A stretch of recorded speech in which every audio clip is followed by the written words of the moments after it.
Assalamualaikum warahmatullahi ta'ala wabarakatuh.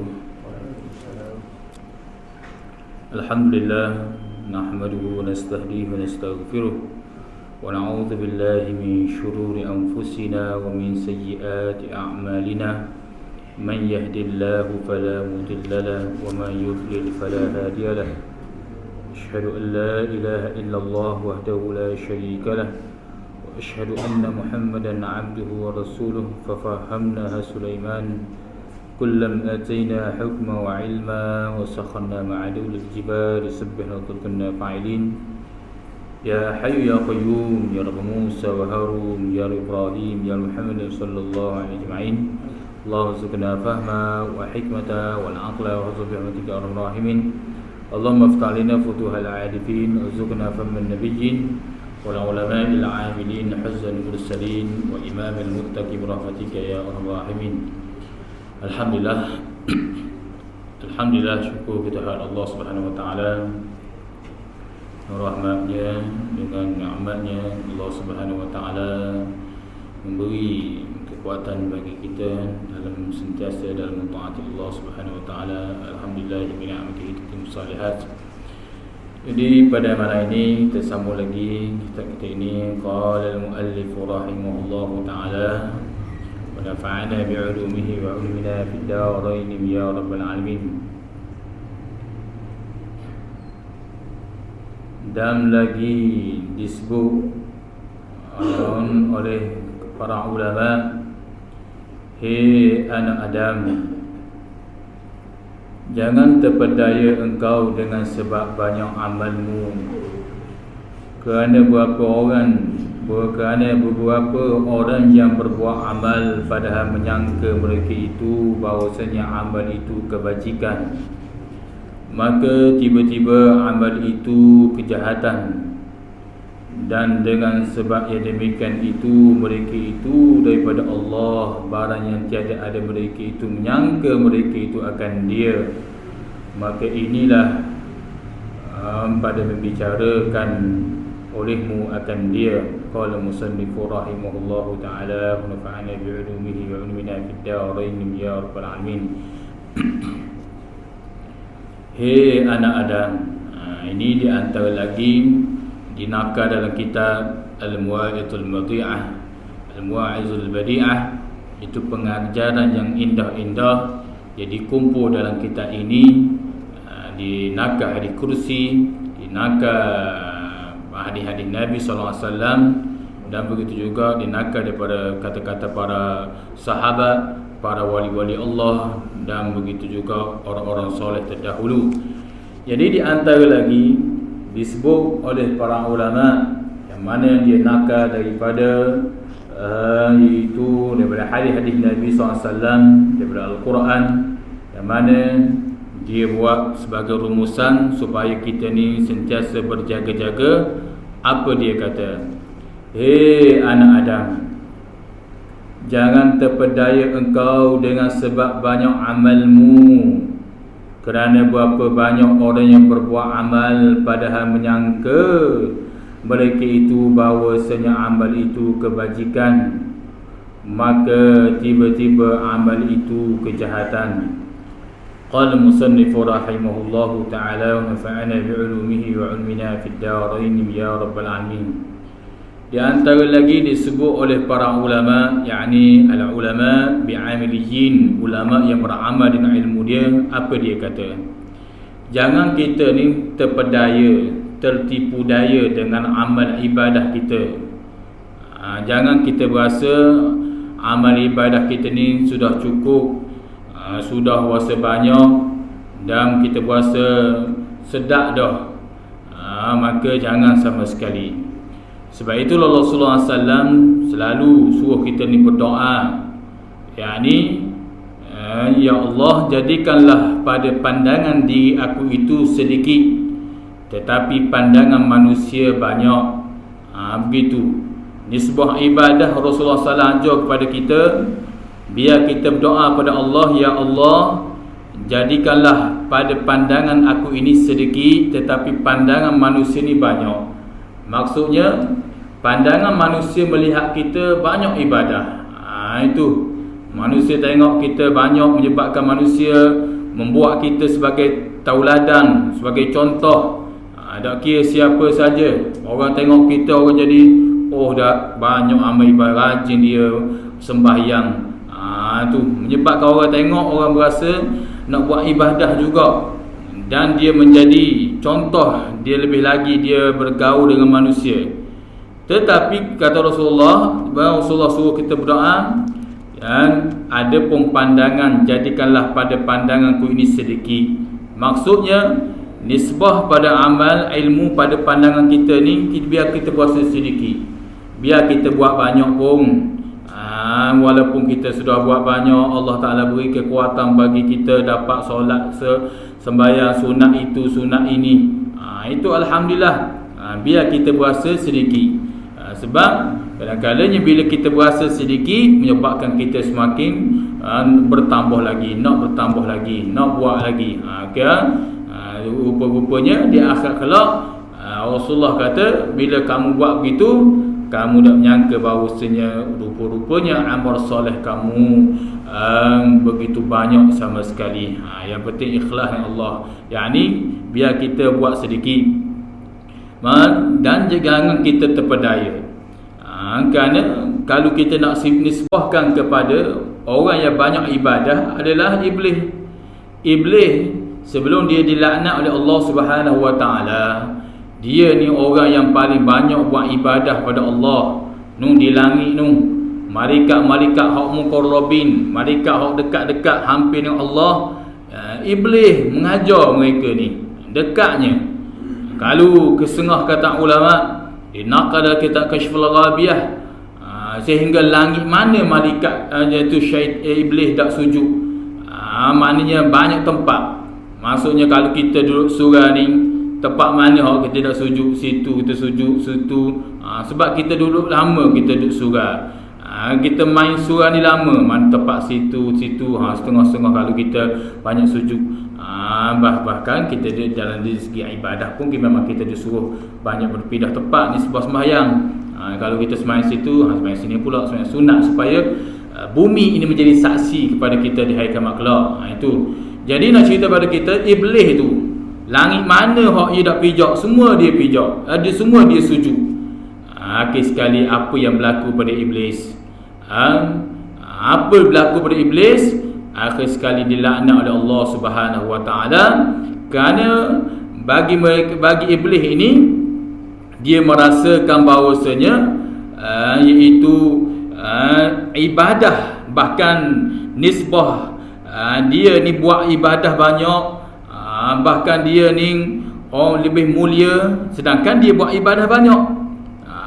Oleh kerana dia nampak ibadah dia, maka dia tidak boleh nak asing, tak boleh nak letak suku antara ibadah dengan pengenalan diri. Disebabkan dia nampak amal ibadah dia, dia tak berasa bangga ibadah dia.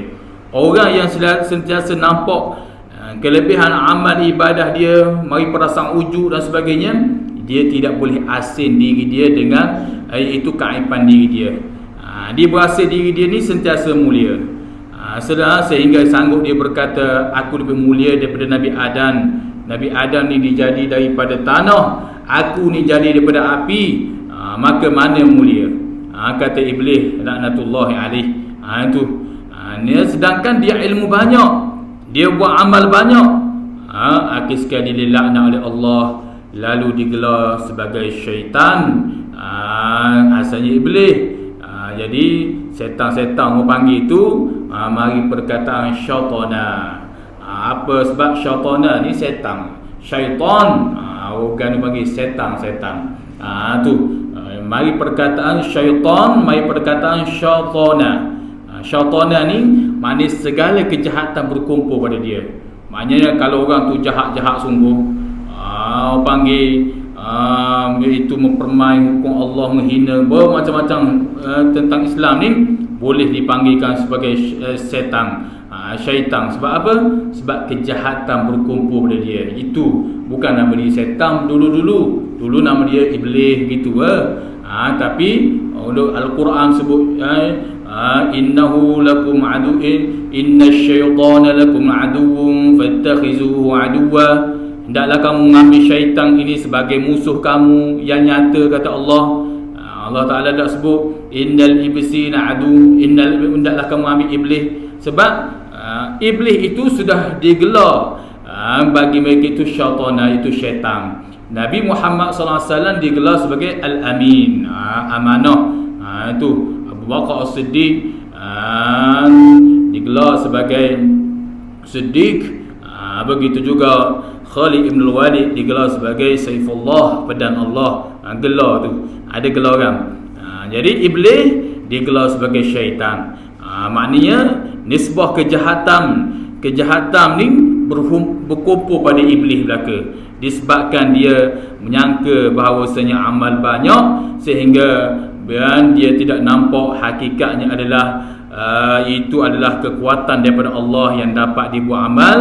Bila dia nampak dia banyak amal ibadah, maka dia tidak boleh nak letak suku antara pengenalan diri, yakni kekurangan diri dengan ibadah. Na'udzubillah min zalik. Itu setengah disebut oleh Imam Ibn Athaillah, setengah orang yang terbabah dalam ibadah kepada Allah, di antaranya disebabkan dia, orang panggil, dia nampak ibadah dia. Dia nampak ibadah dia, aku hebat, aku ni ibadah aku bagus begini. Menyebabkan dia, bila dia nampak begitu, Allah Subhanahu Wa Taala akan bala kepada dia. Dia tidak iaitu tidak akan nampak keaiban diri dia, menyebabkan dia akan berasa diri lebih. Itu antara disebut oleh Imam Ibn Athaillah rahimahullah ta'ala. Qala musannif rahimahullah ta'ala. Sebab itulah kita disuruh jangan sama sekali kita terpedaya. Kita dapat buat ibadah pada Allah, itu alhamdulillah kurniaan Allah. Bahkan Rasulullah SAW dalam hadis lain, bahkan dalam kitab Riyadhus Salihin pun ada disebut, bila sesuatu kurniaan Allah beri kepada kita yang mana tidak diberi kepada orang lain, lebih-lebih lagi ia berkaitan dengan ibadah kepada Allah. Kita dapat sembahyang berjemaah, kita dapat buat ibadah itu, kita baca Al-Quran, maka banyakkanlah kata hadza min fadli rabbi, inilah kelebihan, inilah kurniaan daripada Allah Subhanahu Wa Taala, yakni bermula ini adalah kurniaan daripada Allah Subhanahu Wa Taala. Itu diajar oleh Rasulullah SAW, yang mana hadis yang sahih menceritakan bahawasanya bila sesuatu kekurniaan, sesuatu yang luar biasa Allah bagi kepada kita ni sebuah ibadah, kita dapat tunduk ibadah, rokok, sujud pada Allah, maka katakanlah hadza min fadli rabbi. Itu di antaranya. Tak kiralah ni sebuah dunia pun gitu juga. Nisbah dunia, Allah Ta'ala beri ilmu, Allah Ta'ala beri harta, Allah Ta'ala beri keturunan yang baik, apa lagi baik belaka, maka katakanlah hadza min fadli rabbi. Mudah-mudahan dengan berkat kita kata begitu, harta kita, keturunan dan sebagainya menjadi baik, yang maknanya biar Allah Ta'ala didik kita ni dengan kurniaan sungguh, menyebabkan kita berasa nak kembali pada Allah Subhanahu Wa Ta'ala. Perasaan tu rasa tabah tu maknanya rasa nak balik semua pada Allah. Salah silap sikit rasa nak balik dengan Allah, yang ni istighfar ke dan sebagainya. Itu di antara disebut oleh para ulama. Qala musannif rahimahullahu ta'ala, dan iaitu jangan terpedaya engkau dengan sebab banyak ilmu amalmu, kerana beberapa orang yang berbuat amal padahal menyangka mereka itu amalnya itu kebajikan, maka tiba-tiba amal itu jadi kejahatan. Iaitu jangan sama sekali kita terpedaya dengan banyak amal, kita berasa bangga dengan amal kita banyak, menyebabkan kita melekehkan orang, kita merendahkan orang, tak boleh. Itu maka katakanlah hadza min fadli rabbi, kerana sebab apa? Iaitu padahal kerana berapa banyak orang yang berbuat ibadah, amal, padahal menyangka mereka itu amal itu kebajikan, tiba-tiba itu amal kejahatan. Na'udzubillah min zalik. Kata para ulama yang nakal dari hadis Nabi sallallahu, berapa ramai orang buat ibadah begitu banyak, dia duk sangka Allah sedap buat ibadah ni, amal soleh gini. Tiba-tiba dia tidak menjadi amal soleh, tetapi menjadi amal kejahatan yang tidak diterima oleh Allah Subhanahu Wa Taala. Na'udzubillah min zalik. Hak ni kita paling takut. Hak ni kita paling takut. Kita letih-letih buat ibadah, buat sembahyang berjemaah, apa lagi, berzikir pada Allah dalam bentuk ibadah lisan ke ibadah perbuatan kita ni, kita buat banyak, tiba-tiba Allah Ta'ala dah terima, dia menjadi amal su, amalan yang jahat, tidak jadi amal soleh. Maka ketika itulah sia-sia perbuatan kita, dikatakan sebagai haba'an manthura, debu berhamburan, sia-sialah. Sebab apa jadi begitu? Sebab kita tidak jaga di awal permulaan kita buat ibadah pada Allah, mesti betul-betul kerana Allah Subhanahu Wa Taala.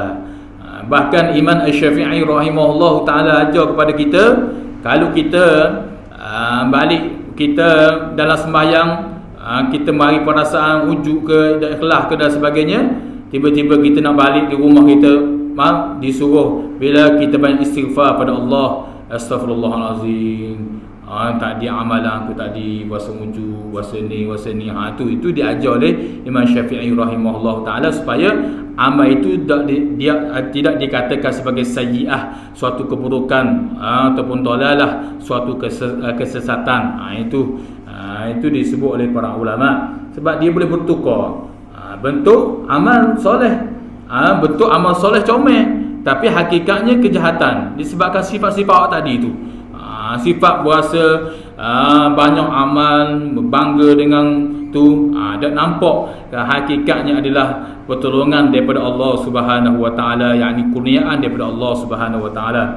Dan dengan sebab demikian itulah mereka daripada Allah itu barang yang tiada ada, mereka itu menyangka mereka itu akan dia. Iaitu dengan sebab yang demikian itulah, demikian mana mereka memperdaya dengan amalan mereka ni, disebabkan amal mereka banyak, rupa-rupanya jadi amal jahat ni. Mereka itu daripada Allah barang yang tiada, mereka itu menyangka, dia tak sangka barang yang di sisi Allah itu hakikatnya Allah Ta'ala terima, rupa-rupanya Allah Ta'ala tak terima. Maka inilah membicarakan olehmu akan dia, yakni maka berbicarakanlah akan olehmu akan dia, yakni hendaklah kamu ta'ammu, yakni kamu mesti ambil cakna membicara, kena jaga-jaga semua. Sebab tu Imam Ghazali ajar kepada kita, bila kita buat ibadah pada Allah Subhanahu Wa Taala, biar kita ada dua perasaan, raja dan khauf.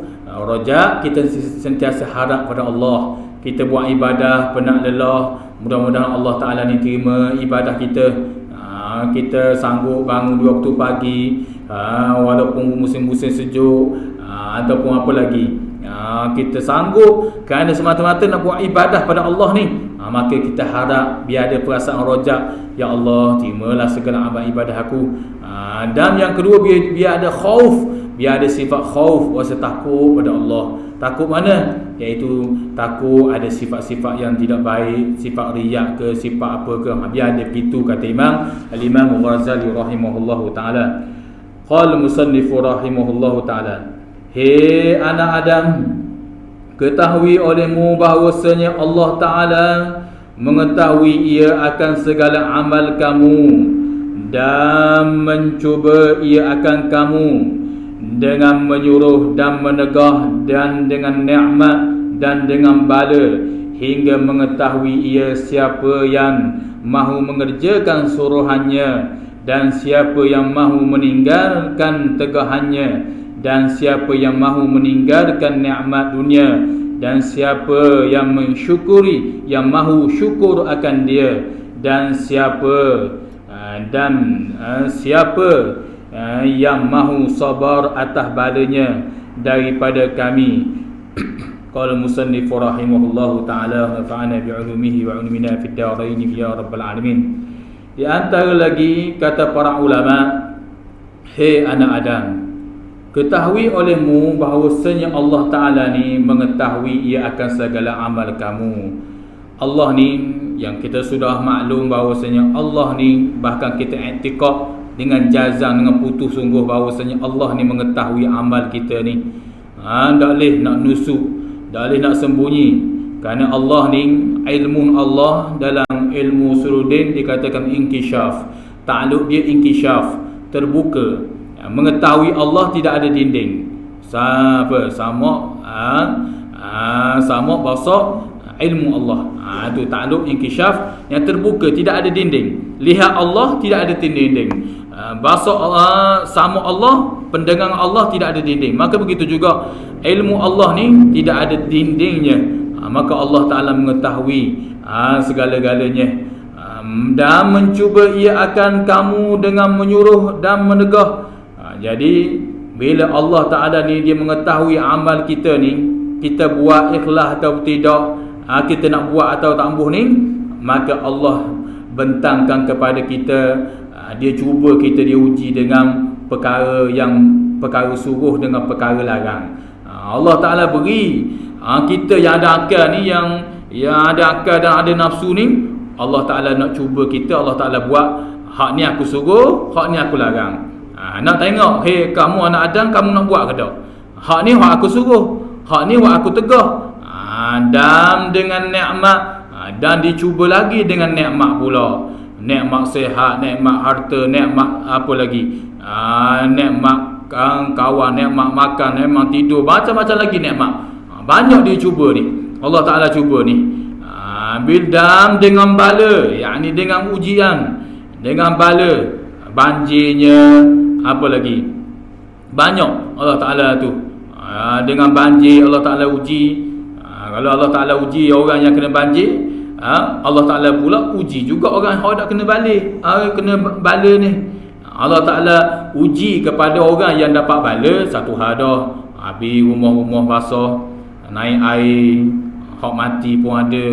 Tu Allah Ta'ala uji. Mudah-mudahan Allah Ta'ala memberi ganti yang lebih baik kepada mereka ni yang ditimpa oleh Allah Ta'ala dengan ujian banjir ni. Jadi Allah uji dengan banjir kepada ni pokok ni semua ni hamba Allah ni, maka Allah Ta'ala tidak terlepas daripada mereka yang melihat banjir itu. Yakni kita yang melihat saudara kita yang kena banjir bala ni, ujian Allah ni, Allah Ta'ala nak tengok pula kita, sama ada kita semakin dekat dengan Allah ataupun semakin jauh.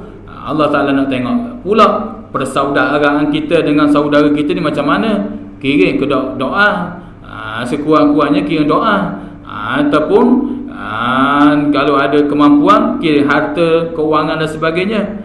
Kalau tak mampu, semua dah mampu hak begitu, sekurang-kurangnya berdoa pada Allah. Allah Ta'ala nak tengok. Satu hal. Yang kedua, Allah Ta'ala nak lihat pula, Allah Ta'ala nak tengok kita ni semakin dekat ke tak dengan Allah. Allah Ta'ala uji ni dengan banjir begini, Allah Ta'ala nak tengok ke tak, nak tengok kita ni bersyukur atau tidak. Allah Ta'ala sebut dalam Al-Quran, wa qalilun min ibadiyasy syakur, sesungguhnya sedikit saja hamba aku yang bersyukur, kata Allah. Hamba aku yang bersyukur pada Allah ni sedikit sangat, kata Allah. Maka dengan ujian Allah Ta'ala beri kepada saudara-saudara kita, maka inilah peluang untuk kalau kita dah jadi orang bersyukur, Alhamdulillah. Kalau kita kadang-kadang syukur, kadang-kadang tak syukur, maka inilah peluang untuk kita dekat dengan Allah, lebih bersyukur kepada Allah Subhanahu Wa Ta'ala. Tu Allah Ta'ala beri ujian kepada mereka itu. Allah Ta'ala nak tengok nisbah syukur, nisbah tahan. Nisbah tahan tu semua boleh tahan. Orang kafir, orang munafik boleh tahan dengan ujian-ujian ni. Itu tapi nak kembali pada Allah tu, nak balik pada Allah Subhanahu Wa Ta'ala, itu di antaranya disebut, diperbahas juga oleh para ulama. Ya, Allah Ta'ala uji belaka. Sebab itulah dengan nikmat bagi orang wali-wali Allah, kekasih Allah, dia menganggap nikmat itu kadang-kadangnya menjadi bala. Tu kadang-kadang dia rasa nikmat ini suatu musibah pula. Mana bila Allah beri nikmat kepada seseorang itu buat ibadah, rajin tak buat ibadah pada Allah, ke malah ke terpedaya. Kalau Allah beri nikmat kepada kita, kita dapat istiqamah dalam ibadah dan berzikir pada Allah, maka itu balik hak tadilah hazam min fadli rabbi, itu kurnia Allah lah kepada kita. Kalau kita dapat buat begitu, Allah beri nikmat sihat, nikmat macam-macam nikmat, tiba-tiba kita dapat buat ibadah pada Allah, maka alhamdulillah. Itu sebaliknya, kalau Allah beri nikmat kepada kita, tiba-tiba kita berbuat maksiat pada Allah, lalai pada Allah, maka ketahuilah kata para ulama, nikmat itu adalah suatu musibah, suatu bencana yang sangat bahaya yang nak musnahkan diri kamu, kata para ulama. Dan dengan bala begitu juga kata ulama, setengah pada para wali-wali Allah, dia menganggap bala ini adalah nikmat bagi mereka, yakni mereka semakin dekat dengan Allah. Ataupun hak tadilah, maknanya kalau kita dah kena ujian dengan bentuk bala hak yang sedang negara terbanjir lah, kita kata mudah, hak yang ini Allah Ta'ala nak tengok kita pula. Itu maka jika kita dapat dekat dengan Allah, maka itu satu nikmat. Bukan nikmat bagi orang tu, nikmat bagi kita. Nikmat bagi kita yang kita mana kita dapat lihat banjir ini, kita dapat kembali pada Allah, dapat semakin dekat, semakin memperbanyakkan ibadah pada Allah. Itu satu nikmat. Qala musannifu rahimahullahu ta'ala. Jadi Allah ni dia mencuba kita dengan perkara suruh, perkara menegah, dia larang, dia tegah kita ni dengan nikmat, dengan bala ni, hingga mengetahui ia Allah siapa yang mahu mengerjakan suruhannya dan siapa yang mahu meninggalkan tegahannya.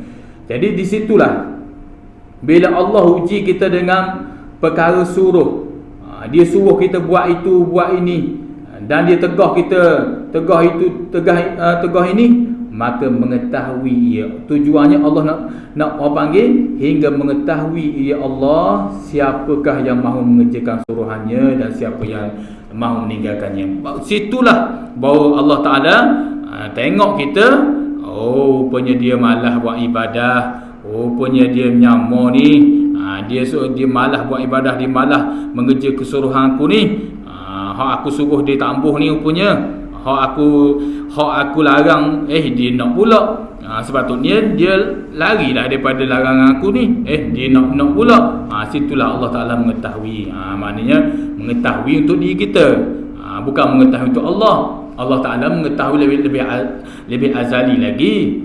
Itu maksudnya Allah Ta'ala nak menguji kita ni supaya kita nampak perjalanan kehidupan kita begini. Allah uji, Allah Ta'ala nak tahu. Itu istilah orang panggil cakap, orang panggil.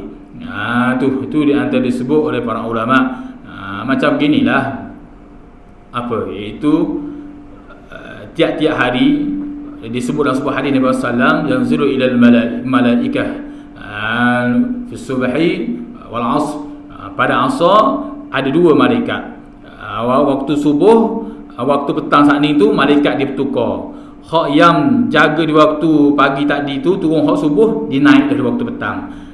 Dia turun pagi esok pula, hak subuh jaga.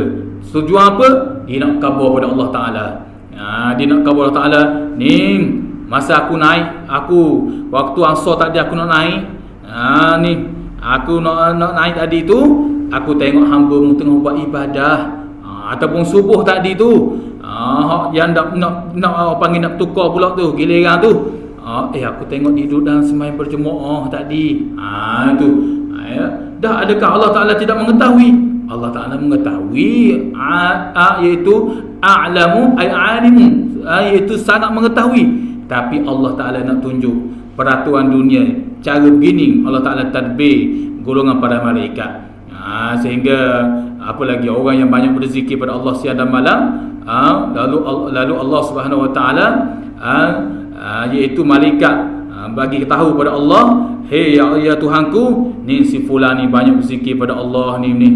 Adakah Allah Ta'ala tidak mengetahui? Allah Ta'ala mengetahui, tapi nak tunjuk pada kita peraturan dunia itu. Itu ada aturan dia, Allah Ta'ala nak tunjuk. Allah Ta'ala ni iaitu terlebih mengetahui. Itu ada perbahasan dia. Kalau dalam ilmu usuluddin ada perbahasan dia. Qala musannifu rahimahullahu ta'ala, dan siapa yang mahu meninggalkan nikmat dunia. Jadi Allah Ta'ala uji dengan nikmat dunia, dia atur kepada kita nikmat dunia ni, dia dengan segala bentuk dunia ni, dengan nikmat ni, Allah Ta'ala nak uji. Siapakah yang mahu meninggalkan nikmat dunia, yakni nikmat dunia yang tidak memberi manfaat kepada kita. Itu maksudnya nikmat dunia, yakni nikmat dunia yang memusnahkan diri kita sendiri. Bukan nikmat dunia yang manfaat. Dunia kena ambil kerana untuk manfaat kebaikan dunia, untuk kita berjalan di atas dunia, untuk menyambung di akhirat kelak tu. Yang ni maksud dunia di sini, yakni nikmat dunia yang sia-sia. Ya Allah Taala beri sihat, misalnya kita kata Allah Taala beri kesihatan pada kita, maka Allah Taala nak tengok sama ada dia tinggal ke tak nikmat dunia tu. Maksud dunia, yakni Allah Taala nak tengok nikmat yang Allah beri tu, dia rajin ke tak buat ibadah ke malah. Kalau dia rajin buat ibadah pada Allah, maka di situlah Allah Ta'ala mengetahui bahawasanya dia sudah meninggal nikmat dunia, yakni dunia yang kecil. Adapun kalau kita dapat nikmat sehat, lalu kita rajin zikrullah, buat ibadah pada Allah, itu nikmat hasanah, nikmat dunia hasanah. Itu tak apa. Dan siapa yang mahu bersyukur akan dia, jadi bila Allah uji dengan nikmat ni, dam tu siapa tu ataf pada meninggal nikmat. Kalau dam tu mana ataf ada hubung kait lagi dengan nikmat itu, yakni Allah Ta'ala ni dia nak tahu siapakah yang lebih bersyukur pada Allah Subhanahu Wa Ta'ala. Sebab tu dunia ni darul bala. Dunia ni darul bala, dunia ni penuh dengan ujian. Sebab tu Allah Ta'ala uji macam-macam. Tak ada orang terlepas dengan ujian. Orang ni ujian begini, orang ni ujian begini. Orang susah ujian cara orang susah, orang senang ujian cara senang. Orang comel ujian cara orang comel, orang uduh ujian cara uduh. Orang Cina ujian begini, orang Melayu gini-gini. Macam-macam ujian Allah Ta'ala beri. Sebab tu tak terlepas. Tujuan gitu Allah Ta'ala nak tengok siapakah yang lebih bersyukur pada Allah Subhanahu Wa Ta'ala. Allah Ta'ala nak tengok situ sebenarnya. Dan siapakah yang mahu sabar atas balanya. Ini jawab pada kata dengan bala, yakni Allah Ta'ala nak tahu siapa yang boleh sabar di atas bala Allah Subhanahu Wa Ta'ala ni, iaitu balanya daripada kami. Yakni Allah Ta'ala nak tengok. Allah Ta'ala uji ni, Allah Ta'ala nak tengok. Tapi kita kena minta jugalah dengan Allah, supaya Allah Ta'ala jangan bagi ujian-ujian yang kita tidak mampu. Rabbana, Allah Ta'ala ajar kepada kita doa. Ketika para sahabat bertanya, ya Rasulullah, ajarlah kami kepada suatu doa. Rasulullah kata, kul, membaca amal Rasul, yakni di bawah dia tu, Rabbana wala tahmil alaina isran kama hamaltahu ala alladhina min qablina. Jangan kamu uji kepada aku, ya Allah, dengan uji yang aku tidak mampu menanggung. Sebab Allah Ta'ala ni dia uji kepada manusia ni, tak kira siapa saja. Dia uji hanya kepada orang yang mampu menanggung. Orang yang tidak mampu menanggung, Allah Ta'ala dah uji hakikatnya. Tapi ada juga ujian Allah ni diuji kepada orang yang tak mampu untuk menanggung. Akhir sekali, na'udzubillah, boleh jadi murtad, menyebabkan dia boleh kata, kenapa Allah buat aku begini, kenapa Allah buat begini. Sebab itulah kita disuruh banyak doa kepada Allah, jangan bagi ujian, ya Allah, seperti mana Rabbana wala tahmil alaina isran. Dijumah boleh balik tengok semula doa tu. Yang mana doa tu Rasulullah ajar kepada kita supaya banyak baca, hari-hari baca.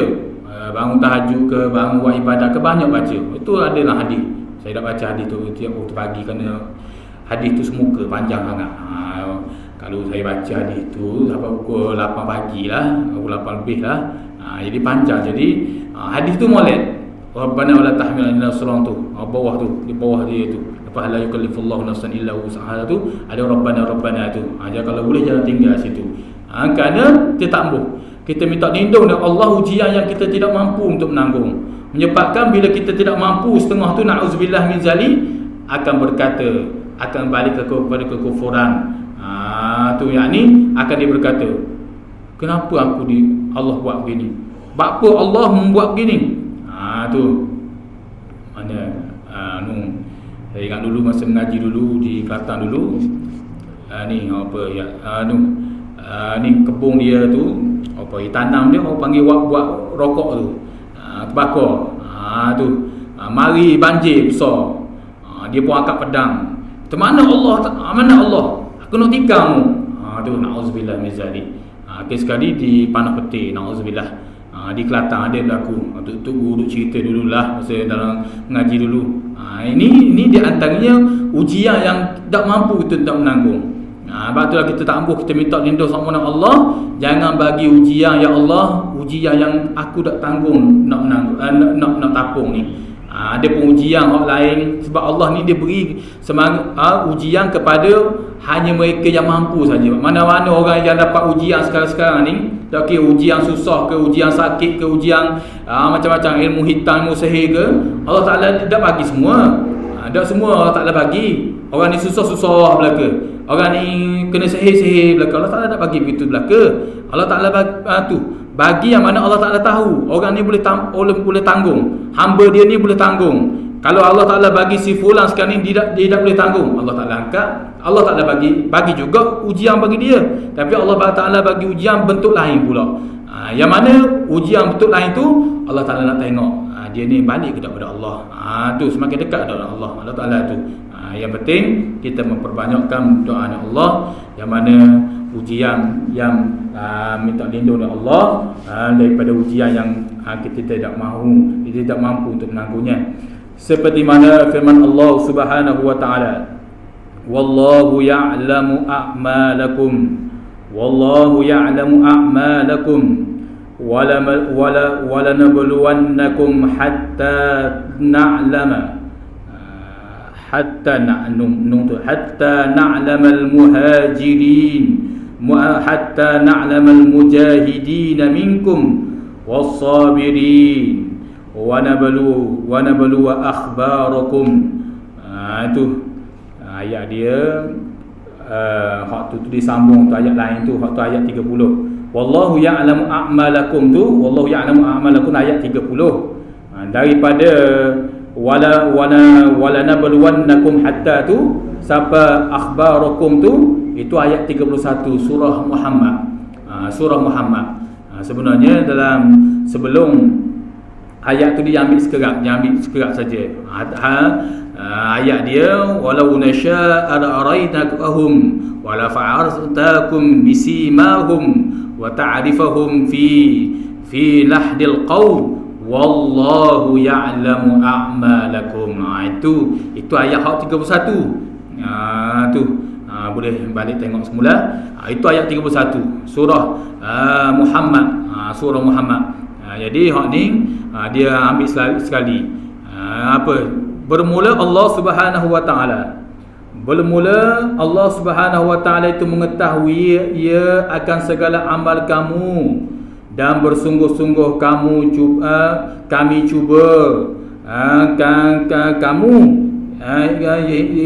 cubakan kamu hingga kamu mengetahui akan yang bersungguh-sungguh daripada kamu dengan yang sabar daripada kamu, dan kami cuba akan segala khabar kamu, yakni perihal kamu. Itu terjemah mengikut kata bahasa lama.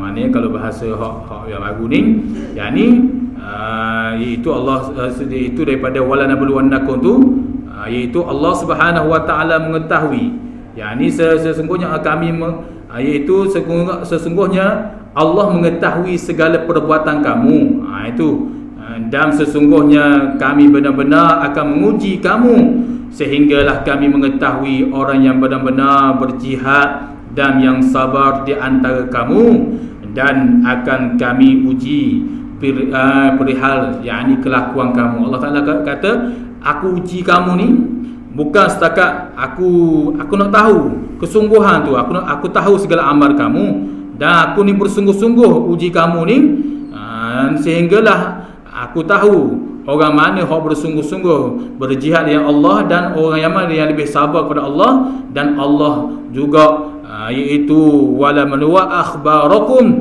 dan Allah Ta'ala juga uji dengan perihal kita ni, kelakuan kita. Allah Ta'ala tengok kelakuan kita ni macam mana. keadaan kita ni macam mana begini. Itu akhbarakum ni, khabar ni maknanya keadaan kita, khabar kita ni. Kan kita kan biasa jumpa orang kita kata apa khabar, tu baik alhamdulillah, tu kadang-kadang tu khabar panggil bahasa maknanya orang Melayu kita ni cakap agak tidak sedar. Tu khabar. Cuma tidak khabar gitu, khabar tu cuma kita kata apa khabar. Apa khabar tu bahasa Arab. Apa khabar. Tu sebab tu orang tanah Melayu kita ni kalau pergi tanah Arab sebulan petah dah bercakap bahasa Arab. Itu hebat. Kurnia Allah kepada orang Malaysia kita ni, orang tanah Jawi ni, banyakkan dia pergi dalam sebulan tu, banyakkan dia boleh tiru dah. Bukan bahasa Arab saja, bahasa lain pun dia mudah dapat. Berbanding dengan bahasa orang lain, dia nak sebut bahasa Arab tu kadang-kadang tu sikit. Sebab kerana orang Melayu ni banyak cakap bahasa Arab. Banyaklah sobong. Tu khabar ni apa khabar? Maknanya Allah Ta'ala ni dia cuba tentang keadaan perihal kita, khabar kita ni macam mana. Allah Ta'ala uji juga. Itu di antara disebut oleh Allah Subhanahu Wa Ta'ala dalam surah Muhammad.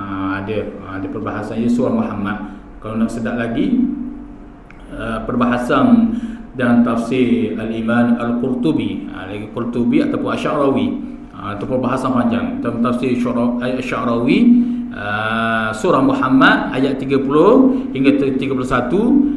Tu cari surah Muhammad dalam tafsir Asy'arawi kalau siapa ada tafsir Asy'arawi, dan tafsir Al-Qurtubi ataupun satu lagi tafsir Ibnu Katsir. Itu perbahasan panjang. Kalau ada jemaah awam nak tengok perbahasan lebih panjang lagi, itu ada perbahasan di dalam tafsir-tafsir tersebut. Itu disebut oleh para ulama. Qala al-musannif rahimahullahu ta'ala wa nafa'ana bi'ulumihi wa 'ulumina fid darain ya rabbal alamin. Bermula manusia itu antara taufik dan khazlan. Bermula erti taufik itu menolong oleh Allah Ta'ala akan hambanya atas berbuat ibadah, dan erti khazlan itu menolong Allah Ta'ala akan hambanya atas berbuat ibadah. Maka tiada sayugia bagi orang yang memperolehi taufik itu bahawasanya berpegang ia akan atas taufiknya, dan tiada ditegah akan dan tiada ditakut akan tipunya. Dan sayugia bagi orang yang khazlan itu bahawa putus asa, yakni jangan putus asa daripada rahmat Allah Subhanahu Wa Ta'ala. Ini perbahasan orang yang kita dapat ibadah sekarang ini, kita dapat taufik sekarang ni. Ada pun orang kalau nak dapat mari tu panggil khazlan. Bukan dia hina, tapi dia tidak diberi kekuatan oleh Allah. Dia nak mari surah, tapi dia musyaqqah pekerjaan lain. Bukan salah dia, tapi Allah Ta'ala tidak beri kekuatan pada dia. Kita dapat mari sembahyang berjemaah, dah kira buat ibadah apa sekalipun, itu dikatakan taufik. Itu nanti kita berbahas balik berkaitan dengan erti taufik, yakni Allah Ta'ala memberi kekuatan dalam kita mengerjakan ketaatan kepada Allah Subhanahu Wa Ta'ala. Bermula manusia itu antara taufik dan khazlan. Jadi kita berhenti sini. Mudah-mudahan apa yang kita dengar pada malam ini menjadi manfaat pada kita semua. Mudah-mudahan Allah Subhanahu Wa Ta'ala sentiasa merahmati kita dan sentiasa menjaga kita daripada segala tipu daya syaitan maupun tipu daya Allah Subhanahu Wa Ta'ala. Yakni tipu daya Allah itu cukup halus juga, yakni Allah Ta'ala menguji kita. Maka jikalau kita duduk di atas landasan yang diatur betul oleh Allah Subhanahu Wa Ta'ala, insya-Allah kita akan selamat, iaitu tidak lain tidak bukan ialah golongan al-mukhlisin. Itu golongan orang-orang yang ikhlas kepada Allah Subhanahu Wa Ta'ala. Golongan itu akan selamat segala-galanya. Itu di antara disebut oleh para ulama. Jadi sekali ini dulu, wallahu a'lam. Auzubillahi minasyaitonir rajim. Bismillahirrahmanirrahim. Mazidah. Ya Rabbana lakal hamdu kama yanbaghi jalali wajhikal azim sultanik. Allahumma aghnina bil ilmi wa zayyina bil hilmi wa akrimna bit taqwa wa jibna bil afiyah. Rabbana atina fid dunya hasanah wa fil akhirati hasanah wa qina adzaban nar. Sallallahu alaihi wasallam Muhammadin wa ala alihi wa sahbihi wasallam. Walhamdulillahi rabbil alamin. Assalamualaikum warahmatullahi taala wabarakatuh.